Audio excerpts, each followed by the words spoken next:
Welcome to the latest episode of Five on the Floor on the Five Reasons Sports Network. Thanks for joining us on your favorite podcast app. We're on Podbean, Spotify, Google Podcasts, Apple Podcasts. We're also on Dash Radio on their Nothing But Net channel every single weeknight at 7 p.m. Check out the Five Reasons YouTube channel. Plenty of content there. Lots of Dolphins content coming up. So make sure you hit the like and subscribe button. You'll get all of that. Also, our episodes post there. So if you prefer it on YouTube, you can get them there. FiveReasonsports.com. Spell that one out for the latest takeaways from Brady Hawk and others without a paywall. And check out the great sponsors of the Five Reasons Sports Network. That includes peer-to-peer betting. If you're looking for a new place to bet, this is a good one. Better Edge, BettorEdge.com/5 reasons. That's the number 5 reasons. Why should you use that? Because you get $20 to play. Better Edge is different from all of the other sites. First thing, it's legal, okay, in 45 states, including the state of Florida. This is not offshore, so that's certainly a good thing. And also, you can find the line that you want because you're betting against other people who use it. You're not betting against Better Edge itself, so that is different from the others. So say let's say you like the Dolphins -2 against the Patriots, but not -4. You'll be able to find that on there. You can using Better Edge. So go to Better Edge, BettorEdge.com/5 reasons. If you go directly there, you get $20. Just give it a shot. You got nothing to lose. And now, tonight's episode. Down the yeah. 5 on the floor, ride for my dogs. Where here's the thing, you can check the score. Hustle hard, couple scars, wearing bubble frogs. Just like Butler said, you in trouble, y'all. Kept the floor playing, got it all band. Y'all seen the block, stop with one hand. And Pat we trust, it's power have the guts. We're here to bring the heat, y'all can hang it up. Welcome to Five on the Floor, a daily insider show on the Miami Heat and the NBA, featuring Ethan Skolnick, Greg Sylvander, and Alex Toledo, plus others from the Five Reasons Sports Network. All right, Ethan Skolnick back on Five on the Floor. Here's today's floor plan. I got Alex Toledo. You can follow him at Tropical Blanket. And we just got one subject we're going to talk about. We were not planning on this tonight. We're still going to do some stuff on our off the floor Winnow feed here coming up in the next couple of days. We got a couple of other episodes planned. We may do one on Kyle Lowry, but today we're going to go back to KD because we've been saying we're just waiting for some news here because the Heat are waiting on some news here. And what has to happen is there has to be, some kind of a public standoff between Kevin Durant and the Nets for the Nets to move off their position that they basically want more assets in exchange for this player than any team has ever gotten for any team in history, for any player in history. And here we are today, first with a report from Shams that Kevin Durant essentially said it's me or it's, and this is interesting, his handpicked coach, Steve Nash, and the general manager, Sean Marks. So it's either me or the two of them. That's what he said in a meeting with Joe Tsai. And then Joe Tsai, who, by the way, is worth $8.9 billion, okay, and, is the founder of Alibaba's. This is not a stupid man. Took the very unusual step of going on Twitter in response to a report of a meeting to essentially say he was going to do what was in the best interests of the Brooklyn Nets, which makes it sound like, again, he's supporting the coach and the general manager over Kevin Durant. I cannot imagine Mickey Arison doing this.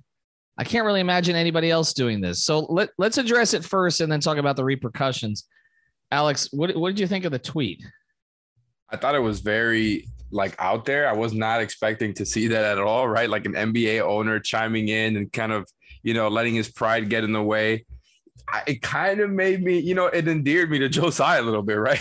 Because I thought it was funny. He was just like, nope, I'm not going to defer to the superstar. Like he clearly has his own, ego, pride. I'm not even trying to make it sound like a bad thing, just more like, he is not going to let Kevin Durant dictate the terms of this engagement, right? Like of this whole dynamic right now after this, whole pause without both sides speaking to each other for months and months, ever since the first round of the playoffs when the Nets got swept in the first round to this. Like he was not just going to be like, okay, we'll do whatever you want to keep you here, even though, you could definitely make the case that's the move to make here. Like you could find another GM, right? And I think that's just one of those things where even if you're Joe Tsai and you're like, we've done everything to, make you feel welcome here and constantly making moves to make the team better in their eyes, Like, I just think in general, Joe Tsai has drawn a line in the sand. It made me nervous at first because that Shams tweet made it seem like, hey, maybe there is a chance that KD returns to the Nets. And I think even if he doesn't come to the Heat, like him returning to the Nets would be the most anticlimactic thing after all these months of buildup. So that made me a little bit nervous there. But then after Joe Tsai's tweets, it's just like, okay, yeah, he's not having it. He's not having it. So the other thing is it kind of confirmed my concerns that with the Aiden thing out, with Suns more or less out of the picture, maybe still kind of out there as like a long shot team now, it makes the likelihood of him landing on an Eastern Conference team very, very high. And those are the three teams that got put out there, right? The Celtics, the Raptors, and the Heat today in Sham's report. And so if it's not the Heat, it's going to be one of the Heat's competitors in the conference. And it's just very, the stakes are very high if that's the case. Well, there's a couple of things here. I mean, there's first thing, whether or not Joe Tsai is making the right decision by siding with a general manager who has done a good job, in my view, overall, though I think he's been overruled on some things and they've gone a different direction sometimes than he wanted to. And a head coach who honestly hasn't proven anything. And the weird thing about this is that, this was who Durant wanted initially. So to me, there's really two issues here. There's one, is Joe Tsai making the right decision by siding with the two of them, or at least showing or trying to show the world that he's siding with the two of them over one of the five best players in the world. But then the other thing is going public with it. And so, I mean, the first I think is ridiculous. I mean, if Steve Nash has got to go, he's got to go. The second, though, like going public with it, I don't know what's interest this serves his team. I mean, honestly, like to me, the Heat and other teams have been waiting for the full blown, this cannot be salvaged type deal with the Nets. Okay. Because that is the way that the Nets have to move off their position. That is where they lose some of their leverage because he's under contract. So they have leverage right now. But if it looks like, and I said when we did these pods like a month ago, I said what has to happen here is it has to become completely untenable for him to be there. And like the owner basically coming out and subtweeting his star, who, by the way, subtweets everybody on Twitter. So he went to where Kevin Durant lives. That's the Nets culture, is subtweeting. Exactly. So he went to where Kevin Durant lives. Like Jimmy Butler doesn't Jimmy Butler makes jokes on IG, but like, I mean, Jimmy doesn't even use Twitter. Like this would not happen with the Heat. So it's just to me, the owner's move today is weird. Like it's like he's cutting his own legs off. And, then the next part of this is, okay, so then you get to the three teams and, Boston obviously has the best player to include. Okay. I mean, Jaylen Brown's a top 25 player already. Toronto, we've talked about Scotty Barnes. The second part of this episode, we're going to have to address it again is, is the Bam piece. And the Heat have kept everything open. And our guy, Sean Rochester, made a good point on Twitter because we got all these Heat fans who are bitching about the running it back and go get yourself a power forward. And I know there were reports today about Jay Crowder again, which, Greg has been reporting now for 3 months. So basically, and then there's the concern about Haslam taking the 14th roster spot. You don't have enough money for anybody else, with 15th, with, staying under the luxury tax. But Heat fans are complaining about this lack of movement. But the only reason that the Heat are still in this conversation at all as one of the three teams is because they haven't done anything. Otherwise, they would not be able to get into these conversations. And that's basically what they told me was, look, we're going to keep the door slightly open because we're talking about a generational player. Second part of this episode, what I want to get to. So first part, I don't know what the hell the Nets owner is doing. Again, it's proof to me that some of these guys are really smart in business, like Steve Ross with the Dolphins is a good example. But it's like they get these toys, these teams. Yep. Right. And like they're like fans, like they start acting like fans, like they get emotional about it. And they don't do this in their regular business. Power. No, right. It feels like fans mad with power. Right. Like, I mean, trust me, if there was some issue with his corporation, Alibaba, like he's not going public with, I mean, Elon Musk does with Tesla, but like Elon Musk going public with all the stuff with Twitter is basically going to cost Elon Musk billions of dollars because he couldn't keep his mouth shut and he had to tweet. It's never smart to go public with this kind of stuff. And whatever business you're running, and I will never understand why some of these guys who are so brilliant, they forget it all when they own a team. I've gotten to know some of them over the years, and they do that. Look, Mickey is passionate about the team. Mickey follows everything that's out there. Trust me. But, with the exception of, I remember a tweet about Donald Sterling once and that he got punished for, and maybe one other, he kind of keeps it to himself. This was weird. It was very strange. And I don't think it helps the Nets. And I think it does put the Heat to a certain degree back in play. But we're going to get to the second part of this here. Do want to tell you about a great sponsor of the 5 Reasons Sports Network, Therapist Preferred. Make sure you're using that code 5RSN. That's the number 5, RSN. 25% off your premium CBD. That's the sports cream, the gummies, the tincture. They've got all of it there. They got some new stuff on there too. So go to therapistpreferred.com. Use the code 5RSN. That's the number 5RSN. And we always mention our fantasy partner, Prize Picks. Use the code 5, FIVE. Get your initial deposit matched up to $100. The NFL stuff's up there now. The preseason props, the season-long props. Get on Prize Picks now. Get your bonus. Start to play. And, of course, we'll be promoting it during NBA season. All right, so let's get to the next piece of this. I mean, we've talked about this, that if you're going to want Durant, I don't think the value is going to come down enough that you can get away with not including Bam. Okay. But do you think there's any chance of that?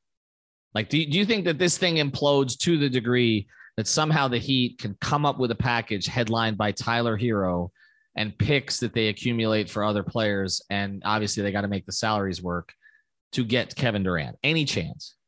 I definitely think there's some chance. I wouldn't say those chances are high, that's for sure. But I really do think it comes down because it's all a marketing, right? Like we talked about before, it's a generational player who, even though he's older, still, very much at the top of his game, is under contract for 4 years. So you wouldn't have to worry about him necessarily leaving in free agency. You would be able to flip him if he, let's say he were to leave again. Not that you're anticipating anything like that, but just in general, like, the Nets have made it clear that they're going to ask for everything. And I think it's going to be about who bluffs first. And it's going to be a holding pattern until then. And yeah, Jaylen Brown and Scotty Barnes are better either prospects or players than Tyler Hero and more valuable by themselves. So I understand the kind of, being cynical that the Heat will be able to do a package that'll make the Nets happy without Bam. But if they're able to accumulate all those picks and it's really like something like 5 firsts, 3 swaps, along with Tyler, Jovic, and whatever else. Like, if the Celtics are not offering more than just Jaylen Brown and 1 first, right, when it comes to draft capital and things that are of high value when you're looking for something in return to Durant, like a rebuilding package is usually one that just has a lot of draft capital in general. And I don't feel like the Celtics have, been able to match that yet. Like, I think it's been shown that they've only offered one. That's what's been out there so far. I don't know how much they're willing to offer, how much they're able to offer even, but I don't think that either the Celtics or the Raptors are there yet. So it's just kind of like, yeah, of course they're going to want Scotty or Jaylen over Tyler Hero. But if nobody else is willing to meet their whole price, I don't know that they're just going to take those guys by themselves over a package that is way more sufficient to a team that's looking to rebuild after getting off of, one superstar and another all-star once the Kyrie stuff doesn't hold. Because I'm still very skeptical that he actually will play there without KD. Yeah, I don't think he's going to play there without KD. I think ultimately that situation gets resolved. I think the chances, somebody asked me today, like, what's the chance you can get KD without Bam? And I'm going to put it at 15 to 20%. I think, sounds about right. Yeah. Yeah, I think there's a shot, but I don't think there's a real good shot of it. I also think that there are teams we have seen that even the 2 premier insiders in the NBA sometimes don't have the list of teams correct. I mean, we go back to Jimmy Butler, where they didn't have Jimmy Butler, the Heat, and we did. And I think in this case, there are going to be a couple teams that pop in there at the last second. I keep being told to watch Memphis, as an option here. And I think there are a couple of others that could get in the mix. I think you're right. I think the concern for the Heat is not just not getting him, because I do think they feel pretty good about their team. And I do think if this doesn't end up happening, that they can end up flipping, Duncan Robinson at a pick and go get themselves a 4, maybe closer to the trade deadline. But I do agree that the nightmare scenario is Boston. Like that is, and so, and to a certain degree, Toronto, because, Masai has shown that they can, take a superstar in year 1 and win a championship with him. But I'm really focused on Boston. And so, for the Heat's sake, it's better if some team from the West, like a Memphis, pops up. So I'm with you on that, but I think it's a pretty low chance. I think for the Heat, this was a good development today for one reason.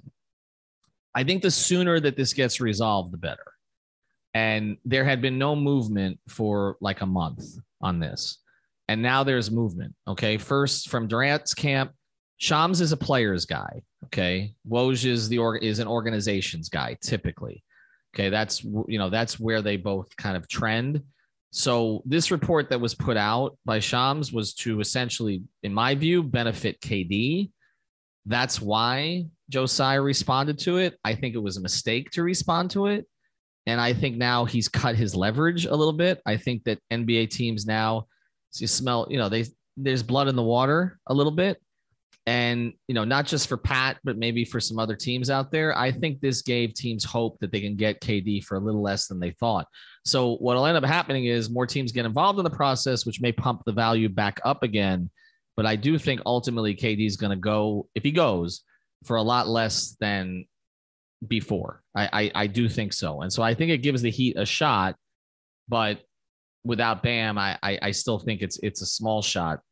Let me ask you this before we close. And again, thanks to our sponsors, Prize Picks. Use the code 5FIVE, betteredge.com/5 reasons. Also therapistpreferred.com 5RSN. If I was to tell you that both KD and Kyrie are with the Nets to start the season, you would say? I'm calling BS on that. I really just can't see it happening. Like I understand also that I don't want to see it happen, but I really just can't. Like I'm just so skeptical that those two guys specifically would put their pride aside after this. And obviously Kevin Durant, like we spoke about, made it known that it's him or the front office at this point. And obviously Joe Tsai has ridden the line, drawn the line in the sand, like I said before. So that has made me way more skeptical that this is all just going to get resolved somehow. Right. And especially because it doesn't seem like, there's a whole lot of great stuff going on with Ben Simmons either, no forward momentum. I don't think they're going to be on the Nets, specifically playing for the Nets when the season starts. Like if you tell me it drags out through training camp and they're still on the roster, I don't think that's terribly surprising. But yeah, I don't think they're going to be playing for the Nets next season. All right. So a media friend of mine sent me this today. And I'll leave people with this. He says they got to trade Bam to have any shot. This is a prominent media person. So I said, okay. He goes, either Jimmy patches it up with Ben, that's Ben Simmons, because we know that Bam and Ben can't be on the same team. So that's one of the issues here because of their contracts, or they're not going to get it done. Don't see unloading Ben to a third team, maybe the Lakers, but that's it. And they don't have anything you want outside of AD. So that's something we'll talk about going forward. But remember, the Jimmy Butler-Ben Simmons relationship in Philadelphia was not ideal. Not as bad as the Jimmy Butler-Karl-Anthony Towns relationship, but not great. And, so I think that's one of the holdups here too is, where does Ben Simmons go? Can it be here? Would another team take him? And it's just the league is tight right now. There just aren't a lot of options to send guys. All right. Thanks to Alex. Greg will be back here later in the week, as will Brady. Make sure you check out Brady's article online. We talked about it, about Victor Oladipo and his minutes with Tyler Hero and Jimmy Butler and how those went. And again, we'll have more episodes as the week goes on. Have a good night, everybody.